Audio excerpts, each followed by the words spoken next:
Tonight's clip is explosive because what should have been a straightforward transparency review is now looking, at least from Jamie Raskin's account, like a full-blown institutional failure, a chaotic DOJ satellite office setup, sensitive Epstein files allegedly mishandled, critical names seemingly shielded while other protections appear dangerously inconsistent, and a release process that raises serious questions about whether this was incompetence, damage control, or something even worse.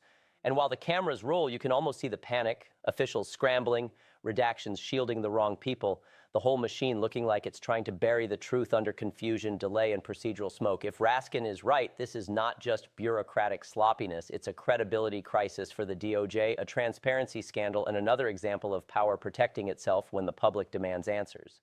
In just a moment, Jamie Raskin is about to lay out details that could blow this story wide open. So stay with me. And if you want more real breakdowns like this, like the video, and subscribe to the channel.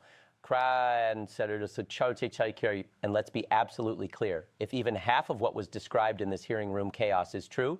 Hello, everybody. I've just gotten back from this Department of Justice satellite office, a seemingly otherwise desolate facility where they've set up some offices and some computers for us to go and review the Epstein files. I think there were 4 computers in the room that I was in. I was at one of the computers. Now, we're there because the members of the Judiciary Committee are very concerned because the most emphatic provision in the Epstein Files Transparency Act was that none of the survivors' privacy be compromised in any way. And we wanted to make sure that their names would be redacted and all personal identifying information would be redacted. But there are hundreds and hundreds of pages in the Epstein files that were recently released where identifying information about victims is right there, including people's names. So that was a dramatic departure from the demands of the statute. But then conversely, we didn't want to see any redactions of the names of co-conspirators, accomplices, enablers, abusers, rapists, simply to spare them potential embarrassment, political sensitivity, or disgrace of some kind. And yet, nonetheless, the Epstein file documents that were released are filled with redactions of names and information about people who clearly are not victims and may fall into that other category. So I went over there and I was able to determine, at least I believe, that there were tons of completely unnecessary redactions in addition to the failure to redact the names of victims, and so that's troubling to us. Did you see the names of any potential co-conspirators that were redacted? Well, I saw the names of lots of people who were redacted for mysterious or baffling or inscrutable reasons. Are any of them well-known individuals? For example, Mr. Wexner, his name was redacted from a government document, and I couldn't understand the logic of that. He was not a victim, and his name has appeared other places. Now, the Department of Justice has not sent forth its so-called privilege log, so it's not explained yet why there might be certain redactions that have been made. I saw one document which was an email that was sent by Jeffrey Epstein to Ghislaine Maxwell, which was the forward of an email that he had received from some of his lawyers, giving an account of a conversation between Epstein lawyers and Trump lawyers and others about what had taken place during that 2009 period. It was during the period of the 2009 investigation. And Epstein's lawyers synopsized and quoted Trump as saying that that Jeffrey Epstein was not a member of his club at Mar-a-Lago, but he was a guest at Mar-a-Lago, and he had never been asked to leave.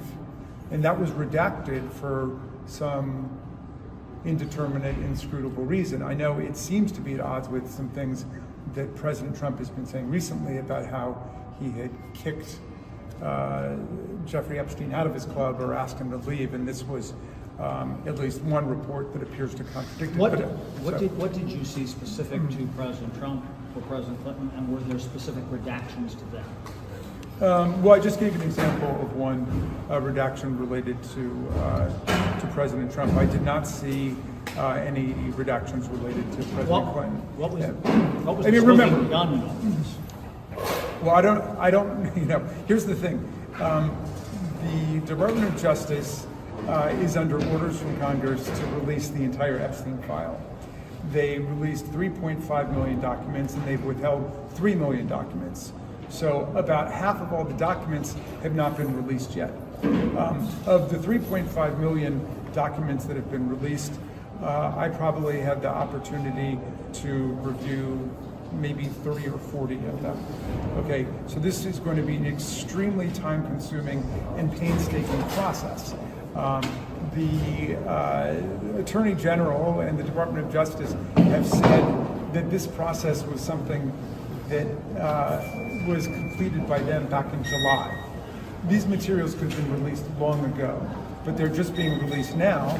And if every member of Congress who voted for the discharge petition, if all 217 of us spent every waking hour over at the Department of Justice, it would still take us months to get through all of those documents. And there are only 4 computers now, so they would certainly need to get a couple hundred more computers for all of the members. But the point is that there is no way before Attorney General Bondi arrives on Wednesday that we're going to have the opportunity to go through every redaction in order to ask thorough questions. Do you think that's the connection, that they held up releasing this so that everybody wouldn't be as thoroughly prepared for her testimony Wednesday?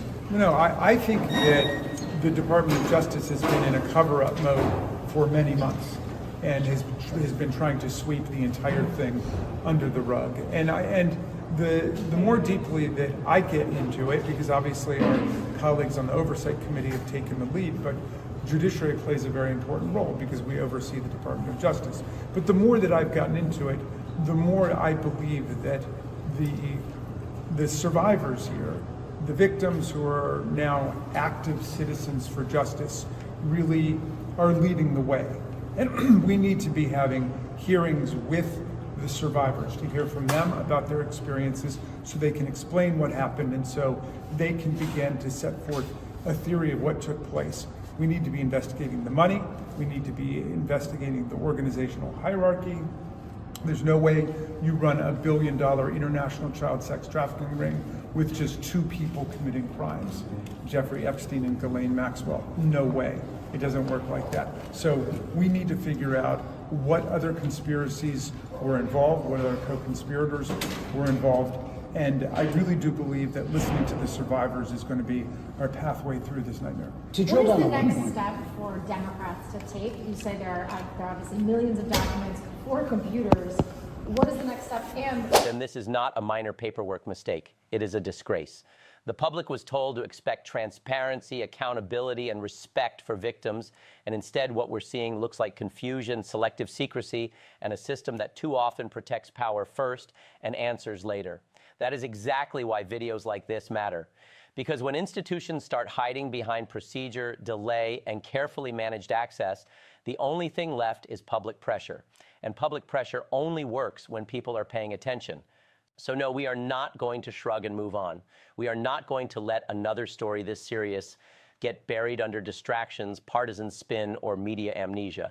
If the DOJ mishandled these files, the public deserves to know. If information was concealed, the public deserves to know. If victims were failed while politically sensitive names were protected, the public deserves to know. That is not outrage content. That is basic accountability in a functioning democracy. And this is where you come in. If you want more coverage that cuts through the excuses, more breakdowns that actually follow the facts, and more pressure on the people who think they can outweight the public, then support this channel right now. Hit like so this video gets pushed to more viewers. Subscribe so you don't miss the next breakdown. Drop your thoughts in the comments, because the more voices speak up, the harder it becomes for anyone to sweep this under the rug. Stay loud, stay alert, and stay locked in, because this story is not over, and we're going to keep following every detail.